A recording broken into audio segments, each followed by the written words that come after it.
गीता में कहीं पर भी ब्रह्मचर्य की बात नहीं आती और योग की और ध्यान की बात करते हैं श्री कृष्ण। लेकिन उन्होंने ब्रह्मचर्य की बात नहीं कही। ब्रह्मचर्य का कोई सिद्धांत या विज्ञान नहीं बतलाया।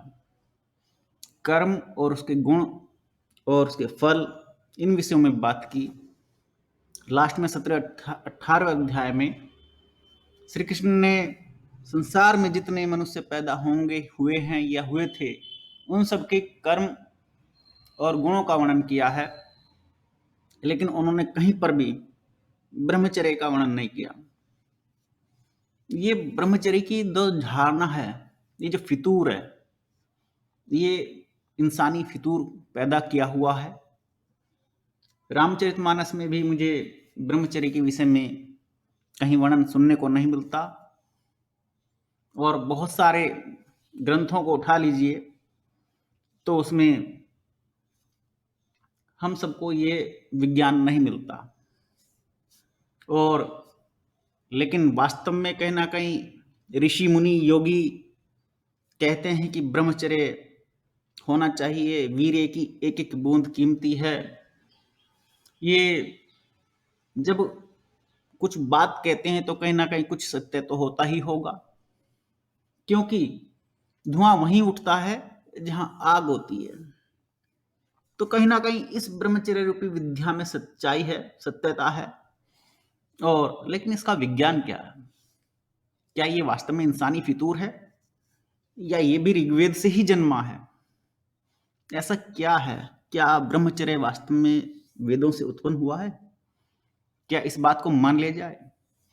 क्योंकि वेद का मूल जाने तो वो ऊर्जा की बात करते हैं। और बहुत सारे पर्वतीय श्रृंखलाओं में ऋषि मुनि, साधु बाबा, नागा और बहुत सारे साधु संत मिलते हैं जो कई कई साल तक ब्रह्मचर्य को धारण कर एक ही अवस्था में रह करके कठोर हठ तप योग धारण किए हुए रहते हैं।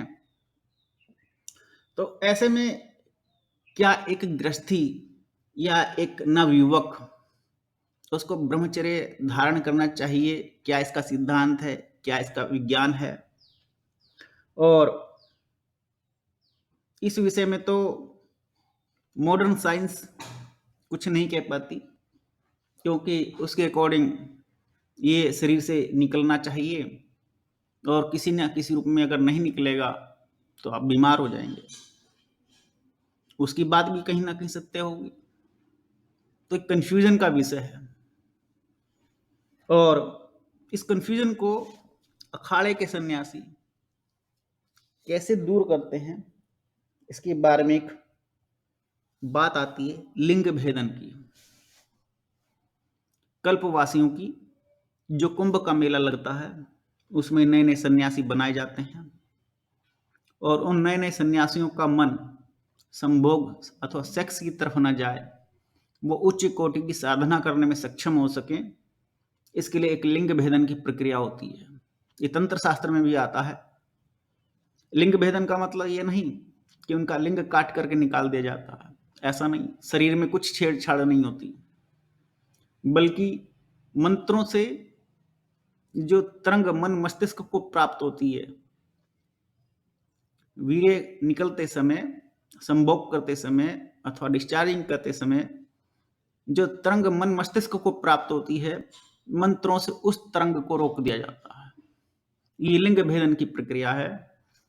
और जब ये लिंग भेदन की प्रक्रिया हो जाती है मंत्रों से, तब कोई भी साधु संन्यासी अथवा कोई भी प्राणी हो, उस जातक को वो सुख, शांति, सहवास में प्राप्त नहीं होती और उसका मन स्वतः ही अलग हटने लगता है इस क्रिया से।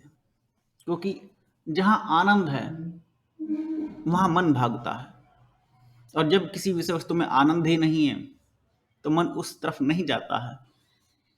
और फिर धीरे धीरे वो मन अपने आप ही अपनी प्रवृत्ति बदलने लगता है।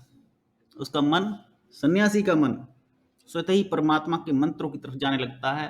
मंत्रों की क्रियाएं उच्च कोटि की प्रवृत्ति का फल देने वाली बन जाती हैं।